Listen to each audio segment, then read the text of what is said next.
Alrighty, Lumberjacks, welcome back to another episode of Shake Your Booty. Just kidding. I mean, you guys can do whatever you want while you watch these episodes, but no, we're FDR Logging, and we're logging with the FDR stuff. It's actually funny because I actually recorded this episode that we're doing now last night, and unfortunately, for whatever reason, it did not save properly, and it was all messed up. So I'm really hoping this one works out because I'd processed all these logs. I think I even painted or wrote. I can't remember now. I did a whole bunch of stuff and it didn't save any of it. And I cried.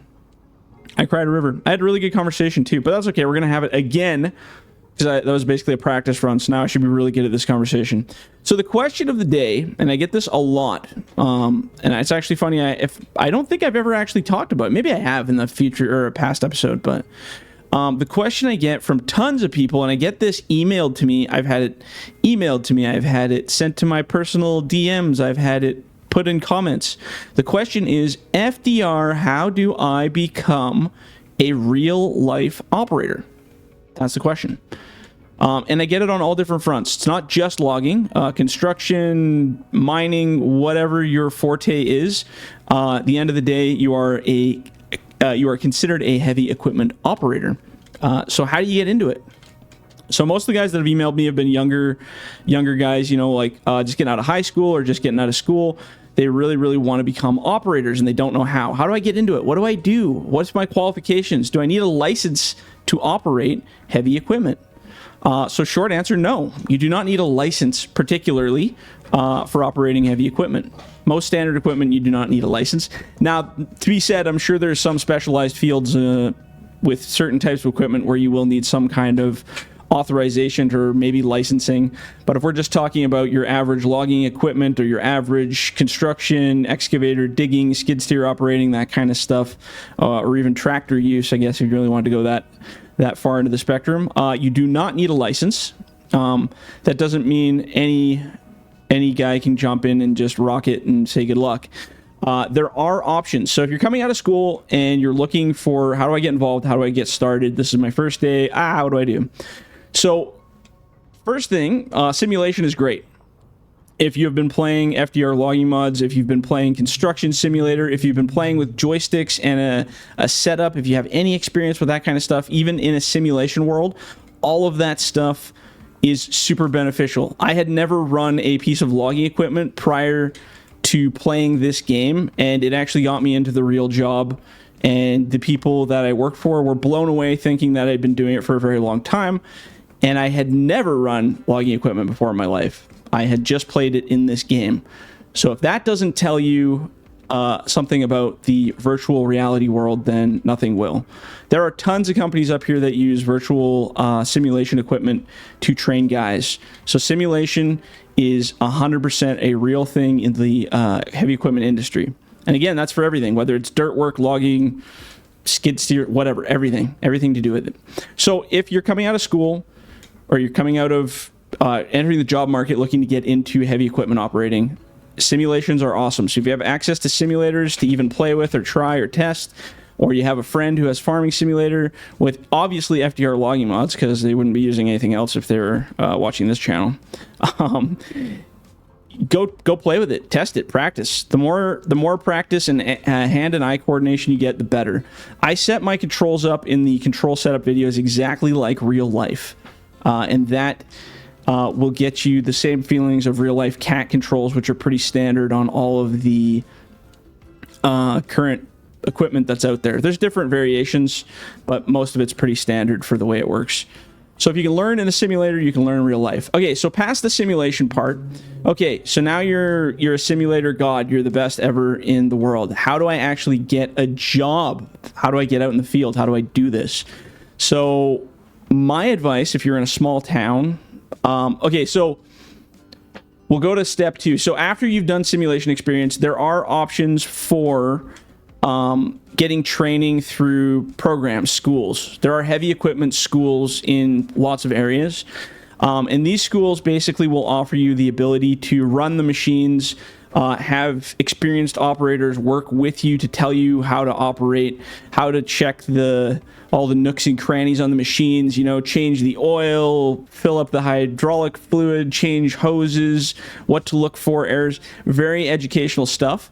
And that's not to say that you cannot learn that from like YouTube, because everything you can learn pretty much free market if you really want to, if you're willing to take the time and go on YouTube and learn about changing different parts of machines and cleaning up and doing all kinds of things like that. But if you have access to a school, like say you got a grant from a school and you have to put it towards education or something, you could totally put it towards a heavy equipment school. Gets your foot in the door. And if you've never operated a real life machine, it really does help to work with a few real life machines with real operators prior to applying for jobs. So if you have that option, totally go for it. And I've also heard lots of guys say it's a waste of money because blah, blah, blah, blah, blah. I don't think it's a waste of money per se, as long as you're getting out of it what you want out of it. It's like that for all school. Everybody says, oh, school's a scam, school's a scam. But if you're going to the school, you have to be just as committed as those teachers should be to you. You can't just go there and be like, well, I didn't learn anything. You have to work with those people and become, aware of what they're doing and take note and really pay attention. So if you can afford to go to school, absolutely, great idea, great suggestion. It doesn't guarantee you a job going to school, but it does give you the upper hand of having experience on equipment prior to applying for a job where someone else might not have that experience. But not all of us are made of money, and not all of us are really good in school and get awesome grants and stuff and the ability to pay for our schooling for us. So if you don't have the money to go to school, do as much research as you can online. Go on YouTube. Heavy equipment stuff. Learn how to change hydraulic lines. That's a big one. Learn the inside and outside of certain types of machines. Caterpillars, Hitachis, John Deeres, whatever. And get experience with it. Just like learn the basics, learn the fundamentals. So after you've gone through all of this steps trying to get these things, the next thing you want to do is try to actually get a job. And how do you get a job? Well, just like anywhere else, you apply for a job. So you can go apply for a job.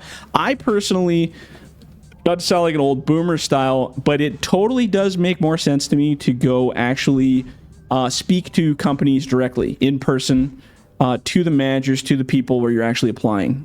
And everybody's like, everyone's like, oh, it's such a boomer approach. And it's like, well, it works though. Every single job I've ever had has come from word of mouth, networking, or going right into the business and being like, what are you looking for? Am I the guy for the job? And you'll find out right away whether you're the guy from the job based on talking to the people that work there, the managers, the owner, the whoever.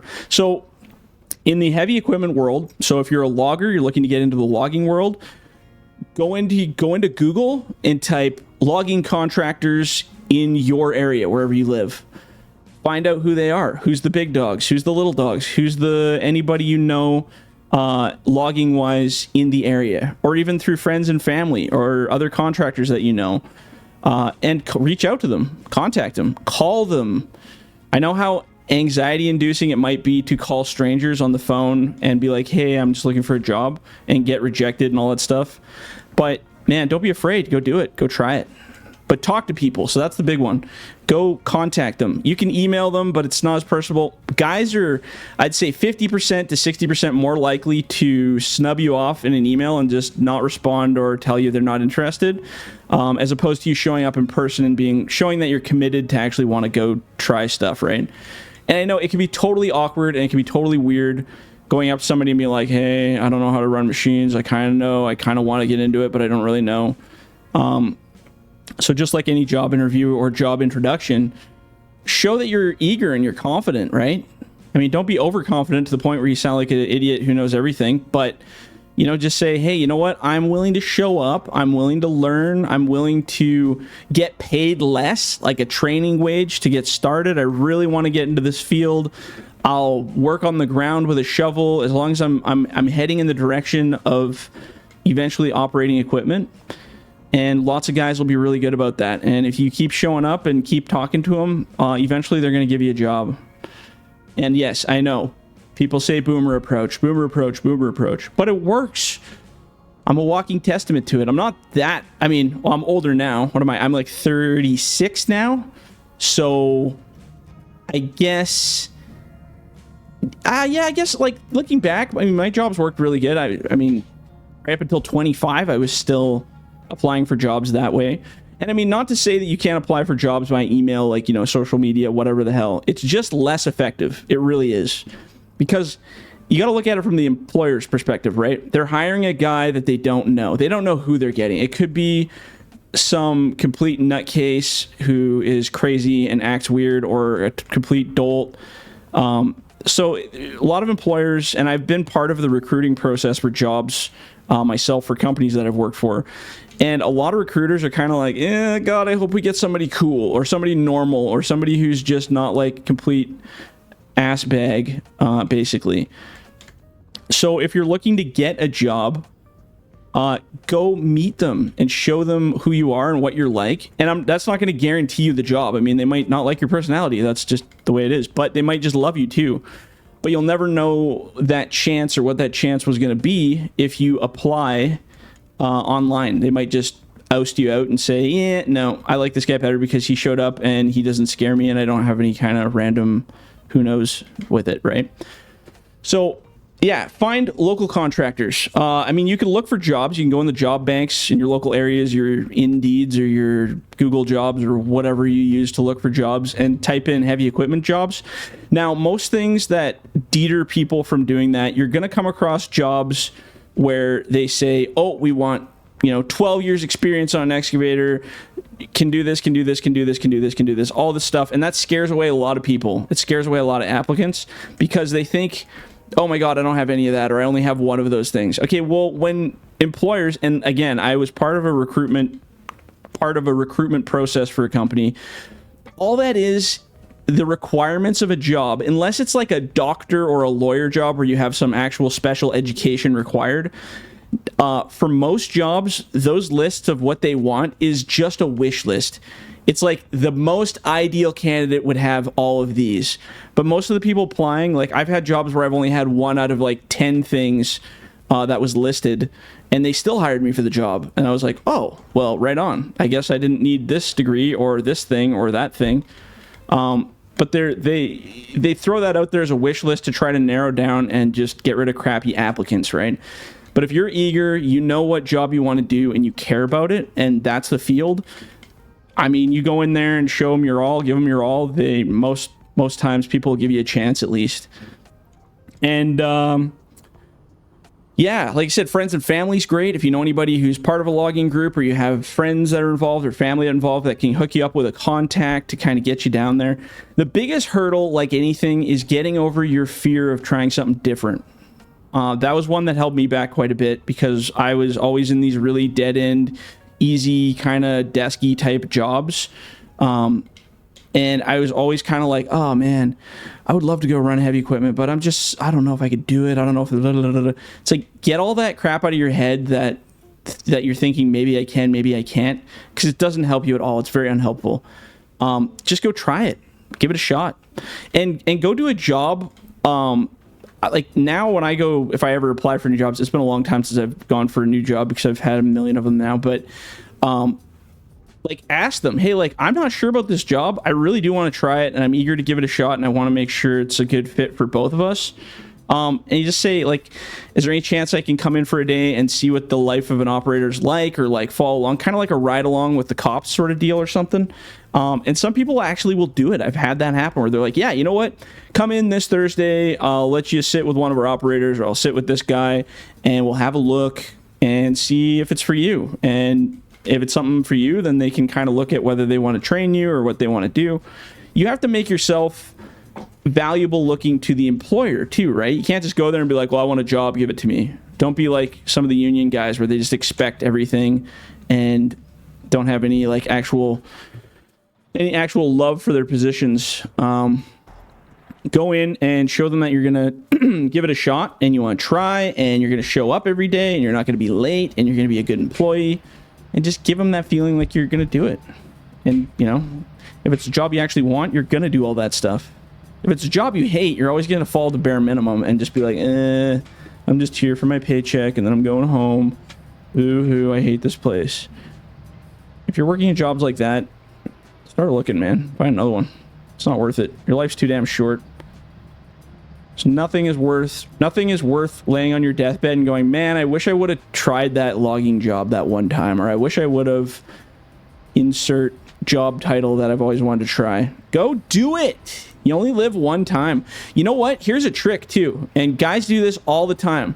So if you have, at your current company, if you have vacation time of any kind, like say you have a week of vacation time, 2 weeks of vacation time, use that vacation time to go try another job. I have done it, and it's fantastic. It gives you like a free trial period of a job without the failure of losing your other one. You still have that safety net of knowing you still have your other job. So be like, hey, boss, I'm going to take these 2 weeks off for my vacation. Yeah, I'll make up a story if you have to, but I'm going to go do this. It'll be fun. And go try another job and see. Maybe you'll be like, oh my God, this is so much better than my other job. I'm going to do this for the rest of my life. You don't know. But if you never try and you never even attempt to try, you'll never know. And life sucks. So try to make the best of it. Do some new stuff. I wouldn't trade back one change out of all my jobs that I've quit and left or joined. It's been so fun. And the experience of gathering all the different knowledge and bringing it with you to other jobs is also just absolutely amazing. So yeah, good advice there on that one. So, now we're looking at, you're in the right field for looking for the actual job. Again, with the training stuff, offering guys a lower paying wage. I've done that for a few positions where it was competitive, where I said, hey, you know what? I'm willing to make, $5 less than the other guy as a training wage for the first, 3 months as a probationary time, just to show you that I am committed and I can do this job. A lot of employers love that. And it's not about paying you less. Like, it's not like, oh, sweet, I get away with charging this guy less. Because you're less experienced. You are less productive than the guys that have been doing the job forever. Even the lazy ones are going to be more productive than you if you have no experience, right? So if you say, I'll work for less because I actually want to show that I'm grateful for what I have from you, like that's stuff that a lot of guys look for. They want to see that you're willing to try and that you're willing to stick around and do stuff. So yeah, training wage is a good one. Now, I've noticed a trend, an upwarding trend. A lot of guys don't apply for these jobs anymore, especially heavy equipment. There's a lot less heavy equipment type positions where people are actually applying for them. I actually see more now in the job banks than I ever used to. And there's lots of reasons for that. One, not a lot of promotion around the heavy equipment field. It's a different lifestyle too, right?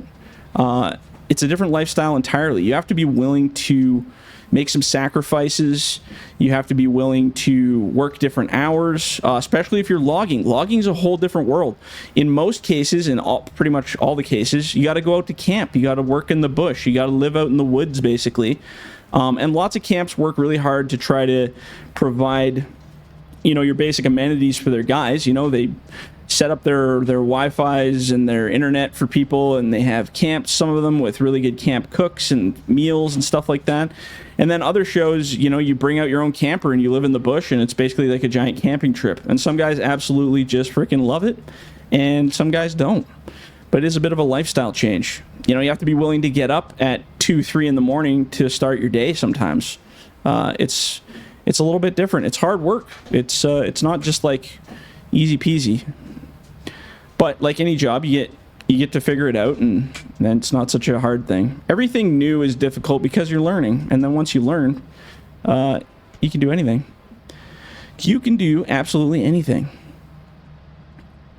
But yeah, that's basically my advice for people for getting into the heavy equipment field. Ask around. Don't be afraid. Have some confidence. You're going to get rejected no matter what you do. It's like hunting for your partner, your boyfriend or your girlfriend or whatever, right? It's exactly the same process. You're going to get people who like you, and you're going to get people who don't like you, and you're going to get rejected by some, and you're going to get absolutely loved by others. So, but if you never try and you just give up and go, well, I guess I'm just stuck in this dead-end job that I'm working that I hate so much, blah, blah, blah, blah, blah, blah, even though I wish I could, blah, blah, blah, blah, blah, right? stop doing that to yourself. Too many people fill their head with so much crap, and it's just that fear that just doesn't let them ever get past it. Like, they never go anywhere with it, right? That's just like, oh, I guess this is the best I'll ever be, and we'll just call it that. And it's like, no, you can always be better. Unless you have something really good going on that, you know, is like amazing. But most people I talk to are not super happy in their jobs. They don't make enough money. They hate their coworkers. They hate their hours. They hate their blah, blah, blah, blah, blah. I have this dream. I wish I could do this. Well, start working towards that dream, right? Start working towards the thing that you want to do. And if you're like me, you have no idea what you want to do. And that's okay too. You know, I still to this day, I have no idea. I don't know what I want to be when I grow up. I've achieved a lot of really cool things in my life through jobs, and, you know, like even FDR Logging is a really cool achievement for me. I've been part of musical bands. I've been part of all kinds of stuff, right? I've, you know, taught classes. I've done all kinds of really wild things in all kinds of different sectors, and I wouldn't trade any of it back for the world, because it's been so very interesting learning all the different stuff that I've learned. But if I never would have taken a chance, I would still be stuck at that first job that I, you know, didn't like, that first dead-end job. I was really stuck in there. But yeah, try stuff. So if your biggest fear is, oh my God, I don't know if I can do it, then safety net yourself. Take a month off from your job. Save up money so that you can take a month off or a week off or 2 weeks or whatever you need to go try out the next job that you really, really want. And when you do, oh, didn't stand there. Then when you do, you can try the new job without the fear of losing what you have, so you can run back to it. Some people say you should burn your bridges because then you can't go back to it. But you might not like what you're burning your bridges for. So go try it. Make sure you're sure of it. I've only ever taken a couple leaps of faith on jobs where I hadn't pre-checked them out or tried them. And I mean, some of them worked out. Some of them really didn't. But go try stuff. It's my biggest advice to people. So that's how you get into heavy equipment. Ask around. Go figure out who the people are that own the companies and get your feet in the door. Go to their yards. Ask them if you can drive an excavator around the yard with them teaching you. You know, like, just try some different scenarios. See what you can come up with. There's lots of crazy options out there. You just got to chase them down. Yeah, there's a nice little row happening here. Hey, I like this. So yeah, I mean, if you guys have more questions about it, you know, you can feel free to email me, or you can feel free to leave comments in the YouTube videos. And I'm pretty good about responding to stuff related to the video. If you have a comment that's related to what we're talking about. Most of the time I get really bizarre comments asking about things that are not related to anything that we're talking about in the video and subject-wise. If you have those kind of questions, just email me. I'm actually pretty good at emailing back for most questions, as long as they're not on the FAQ page. www.fdrlogging.com/FAQ. I have a lot of questions answered on there. So here, I'm actually going to park this. We'll paint our road out here. So yeah, hopefully that helps some people. I sometimes write that back in emails to people in these really long, convoluted messages, but now I'm just going to point them to this video in the future. Oops, we don't want more trees. We want dirt. The dirty dirt. Oops, this one. I'm just going to paint a little crappy road right through the middle here. And then we got our farmer cleanup thing, which I'm going to do for the stumps. Yeah, in the last video when I was recording this, before it all failed, I had actually cut all of this out, this whole section in one video. And then I came back in the game and realized I hadn't saved, and I'm like, no! Look at this nice little area. We'll drive a truck, load that up. I should probably clean... I don't have my grinder here. I was going to clean that up, but that's all right. So yeah, now we're way over yonder. And we're going to punch our way up into this mountain, I think. And then maybe we'll build a road down and then go into the swamp, because I'd like to do some swamp logging too. Yeah, all in good time. We'll get there. All in good time. All right, guys. Well, I hope you enjoyed the video. I hope you learned a little bit about how to get into the logging field. But again, if you have more comments or questions, just leave them in the comments below or shoot me an email. All right, guys. We're going to leave it at that, and we'll catch you in the next one. See ya.